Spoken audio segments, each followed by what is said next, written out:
Hello everyone. पिछले video में मैंने आप लोगों को मूल अधिकार से संबंधित जो संवैधानिक उपचार है उसके संदर्भ में बताने का कुछ काम किया था। काम ये किया था कि जो मूल अधिकारों के हनन की स्थिति में संविधान के द्वारा जो न्यायिक संरक्षण प्रदान किया गया है, जिसके लिए संविधान में रीट की व्यवस्था है अंडर आर्टिकल 32 और 226, उसमें से मैंने आपको एक रीट बताया था और वो रीट था हैबियस कॉर्पस। ठीक है, हैबियस कॉर्पस क्या है, रीट क्यों जारी किया जाता है, रीट क्या होता है, ये जानने के लिए ये बेहतर होगा कि आप पहले वाले वीडियो को देख ले, जिसमें कि मैंने हैबियस कॉर्पस या बंदी प्रत्यक्षीकरण और उसके पहले जो रीट से संबंधित बातें हैं वो बताने का काम किया था। आज इस दूसरे वीडियो में हम आपको एक और रीट, जिसको हम लोग मोटे तौर पे दूसरा मान करके अगर चले तो मैंडामस के विषय में बताएंगे,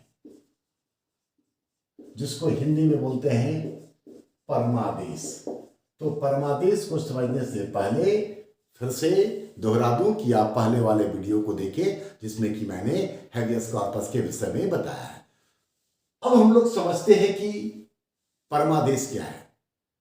तो परमादेश एक आदेश है जो न्यायपालिका के द्वारा जारी की जाती है। इसका शाब्दिक अर्थ होता है हम आदेश देते हैं, और ये आदेश या ये रीट तब जारी किया जाता है जब कोई सार्वजनिक पदाधिकारी अपने सार्वजनिक कर्तव्य का पालन नहीं कर रहा होता है। तब न्यायपालिका उस सार्वजनिक पदाधिकारी को इस रीट के माध्यम से उसके सार्वजनिक कर्तव्य के पालन का आदेश देता है।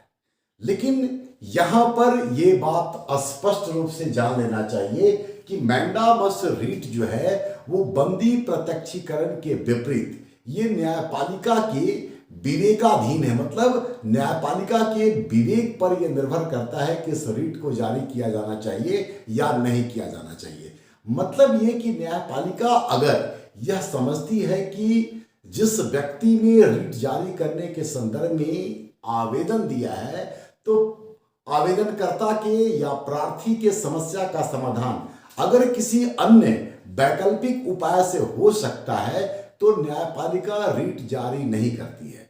लेकिन अगर ये जो मामला है वो व्यक्तिगत अधिकारों से संबंधित है तो रीट जारी करना बेहतर विकल्प होता है, और इस स्थिति में सामान्य तौर पर न्यायपालिका रीट जारी करती है।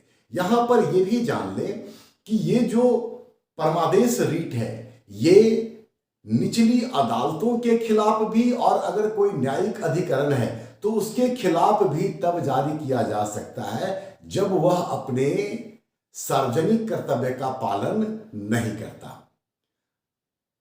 परमादेश रीट जारी करने के कुछ कंडीशन है, कुछ शर्तें हैं। जैसे पहला तो ये कि इस रीट के माध्यम से प्रार्थी को या आवेदनकर्ता को यह सिद्ध करना होगा कि उसके किसी अधिकार का हनन किया जा रहा है। मतलब उसका कोई सार्वजनिक अधिकार है जो उसको प्राप्त है, लेकिन उसके अधिकार का हनन किया जा रहा हो।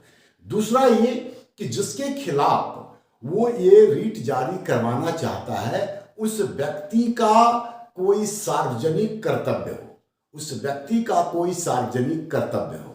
और तीसरा ये कि प्रार्थी ने, जिसने रीट जारी करने के लिए प्रार्थना या आवेदन दिया है, उसने उस सार्वजनिक पदाधिकारी के पास इस संदर्भ में निवेदन किया हो, आवेदन दिया हो, लेकिन बिना कोई उचित आधार बताए वो सार्वजनिक पदाधिकारी कर्तव्य पालन में कोताही बरत रहा हो। ये तीन कंडीशन होंगे तभी परमादेश रीट जारी किया जा सकता है।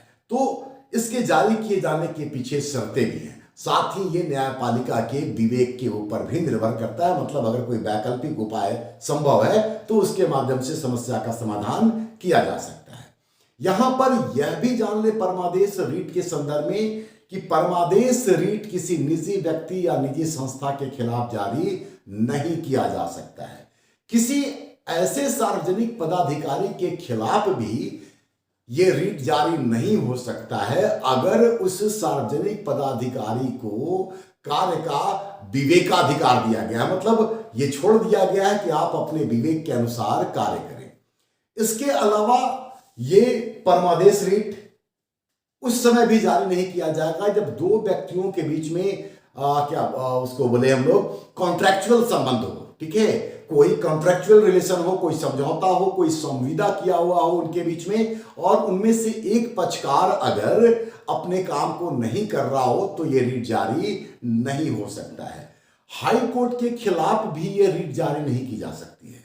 हाई कोर्ट के खिलाफ भी परमादेश रीट कर्तव्य पालन के लिए जारी नहीं किया जा सकता है। लेकिन अगर हाई कोर्ट को कोई प्रशासनिक कार्य सौंप दिया गया हो और वो अपने सार्वजनिक कर्तव्य का या उस प्रशासनिक कर्तव्य का पालन नहीं कर रहा हो तो उनके खिलाफ भी रीट जारी हो सकता है, अन्यथा हाई कोर्ट के खिलाफ रीट जारी नहीं हो सकती है। इसके अलावा भारत के राष्ट्रपति और राज्यपाल के विरुद्ध सार्वजनिक कर्तव्य का पालन करने के लिए कोई रीट जारी नहीं की जा सकती है, क्योंकि भारत के संविधान ने उनको इस तरह का प्रिविलेजेस या फिर विशेषाधिकार दे रखा है।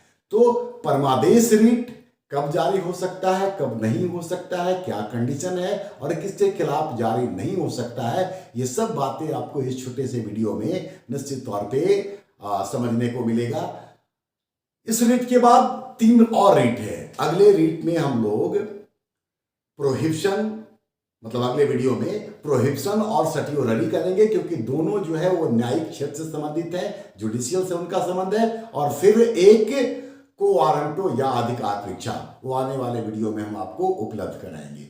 तो आप बेहतर हो कि पहले वाला वीडियो को देख ले, इसको देखिए और फिर अगले वीडियो का इंतजार करें, ठीक है। आप अपनी प्रतिक्रिया दें। धन्यवाद।